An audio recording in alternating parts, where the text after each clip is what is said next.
sheekadani miyigan waxay ku bilaabmaysaa Lou waa wiil miskiin ah kaasoo laakiin jecel lacagta waana wiil arday wuxuuna ku noolyahay nolol qurux badan uuna ku faraxsan nolosha ku noolyahay maalmaha kamid ah daaqadu ka soo boodaya markay islaayeen rag asxaabtiisa kamid ah arday ah kadib wuxuu bilaabay ku jeesjeeso ku yiraahdo saama sameyn kartiin kadib ninkii meesha ugu talinaya ninkii ugu sareeya wuxuu bilaabay xanaaqo ku dhaaf adahan ku qabta hadan mid ka dhigi waay kadib ninkii maamulaha u yimaado wuxuu ku yiraahdo waraa wiil saqajaan noqdo bilaadaba waxa iskuul ku dhex sameynaysa martaba ha ku sameyn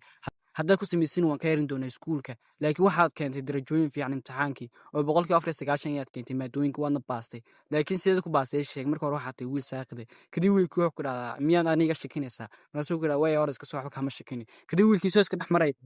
ayaa wuxuu soo aadaa dhan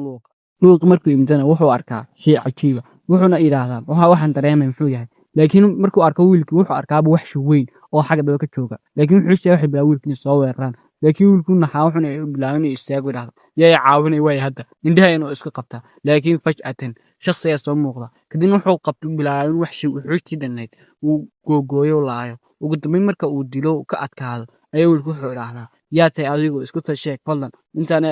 ani ma rabtay inay idishay wiilkina uu yaabay wax uu ka hadlana uu garan waayay hadalkiisna is dhaafaan ninka ayaa la hadlay wuxuu yiraahdaa aniga magacaygu waa Leo waxaan ahay wiil dagaalyahana kaasoo la dagaalamo xuushta waxaana ilaaliyaa magaalada waxaana ka ilaaliyaa bahalada markasta qof soo weerarana waan dareemo automatikiyan qofkan ayana ka badbaadiya laakiin adiga ayaa magaca lagu dhahaa mas'uulku waxa la loo waxaana jeclay lacag siinaysa oo ku soo dhaweynaya mas'uulku wuxuu ku raacaa lacag ma haysto yaada kaaga baahan lacag maadaama adan ku badbaadiyo xuush ka badbaadiyo mas'uulku wuxuu raacaa may xuushtan maxay iga badbaadiyaan waxba ma iga badbaadiba mas'uul xuushtu soo baxda wuxuuna bilaabay wiilkii hadaynu ka adkaado xuushtu ka difaaco wuxuu yiraahdaa waxa tahay daciif ah ana xitaa isku yarday inuu la dagaalamo xuushta dadka qaar oo isku yardayaan mas'uulku wuxuu yiraahdaa aan maxaa isku dayaya waxa ma aqaan weligiin hore uma arag sida loo tacaamulana ma aqaanay markaas ninka wuxuu yiraahdaa Leo wuxuu ku yiraahdaa hadaba waa hay lacagta iska keen mas'uul aan lacag ma hayo hore dhaaf ka wuxuu isbilaaway iska dhaqaa kadib wiilkii wuxuu intuu xaraaqo loo yaqaan ayuu wiilkii soo yariyada loona wuxuu bilaabay carro wiilkii la xanaaqan ka wada wiilkii loona wuxuu bilaabay carro oo gambiyo dhulka ayuu ku dhacaa kadib wiilkii wuxuu soo xasuustaa lacagtii uu ruusan jiray aad ayuu u farxaa wuxuu lacag fiican bay kaysantay laakiin hal mar waxa ka soo baxa waxshigina wuxuu yiraahdaa way xagee soo socotaatay aan waska kalsoon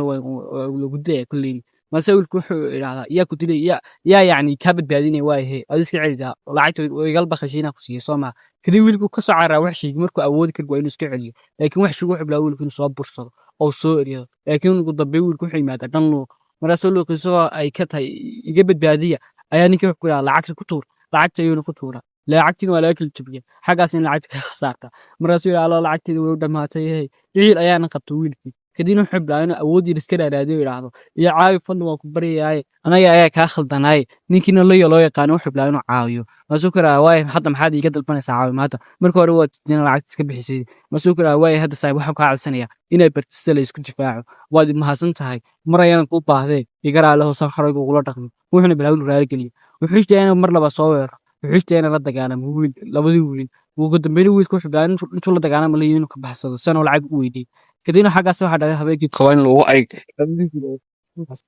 kadib wiilku wuxuu yimaadaa asxaabtiisii wuxuuna bilaabay iskala baashaalo ku yiraahdo wiilkii waxa loo yaqaan Leo ee fadnasgaraale xalisa shalay ula dhaqmay hana idilina markaas asxaabtiisu qoslay wuxuuna ku yiraahdaa adigu ma naga xinaajoono wax kuuguma sameeyno kadib ninkii maamulihiisu yimaado wuxuu yiraahdaa maamule xayo shalay waan khaldamay ee iska taacafi ninkii maamuluna qaadan waayay wuxuu iska bilaabay iska ilmeeyo sababta wiilka waxa wiil qalqaaliyo wiilkii isagoo igaraale oo howle lama arag kadibna gabadhii mudiirada ahayd ama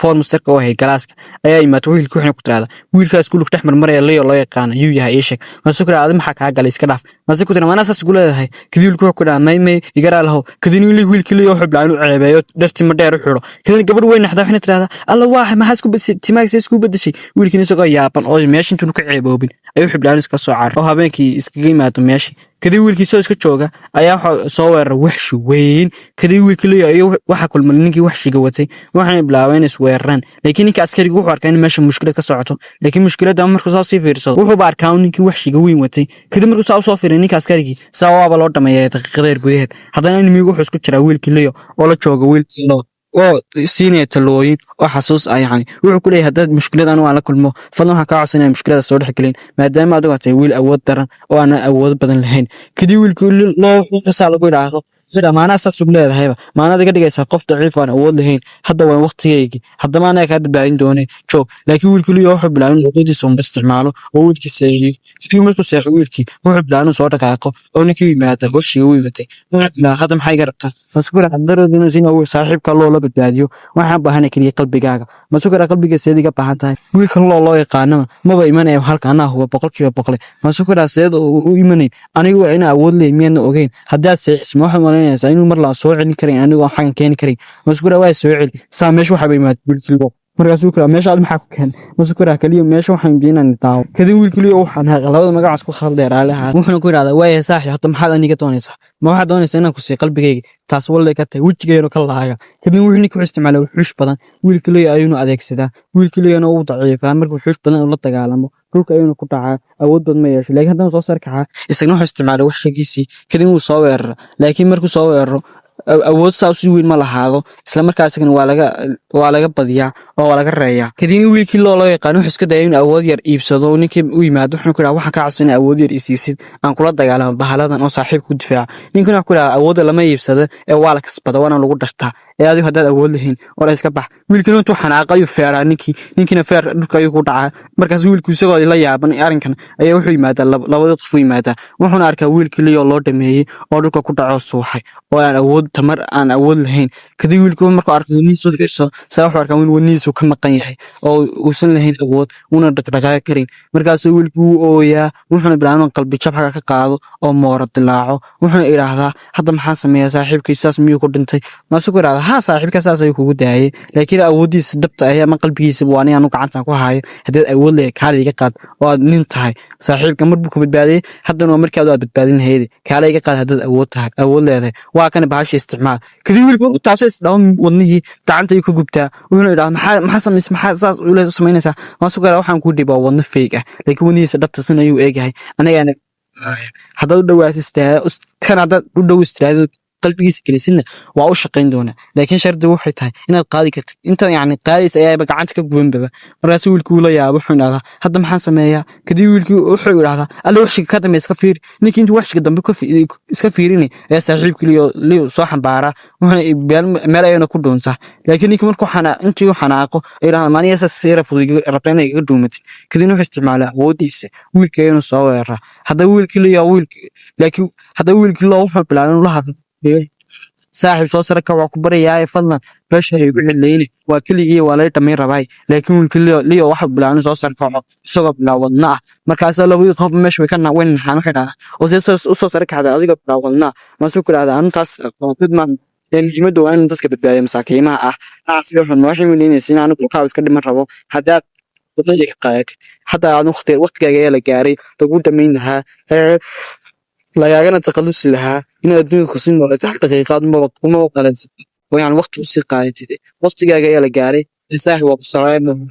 wiilkiina wuxuu bilaabay ninkii la dagaalamo oo jiha kasta ka garaaco oo uu wareeriyo ugu dambeyna wuu ka adkaadaa dhulka ayuuna ku masaxaa markaasa wiilkiliyo wuxuu idhahdaa mar haddii anu aan xanaaqo laysma xakamayn karo ee fadlan wax kaaga barayaa inaad meeshaas ka socotid intaana kuusii dhimayn ninkiina wuxuu idhaha maanaa way tacaadufaysaa oo naxariista waxaas ii muujinaysaaba anigoo ah ninka ugu sareeya boqorka ama yacni ugu sareeya magaalada hadda oo ka taliya oo boqorka keliya iga sareeyo aniga saas igu leedahay miyaa liyo waxaas ugulaysan awood leedahay maase wiilkiliyo intuuna hadalkiisa limisu la hadla wuxuu idhahdaa hee saaxiib anigana waa ka wara hay-adayda ama yacni sa jismiguu yahay miyaadnay arkay awood aan leeyahay ninkina uu sii xanaaqa wuxuuna yeeshaa baalan wiilka inuu soo weeraraa laakiin wiilkiliyo wuxuu bilaabay inuu iska difaaco wuxuuna bilaabay wiilkii loola soo cararo oo yacni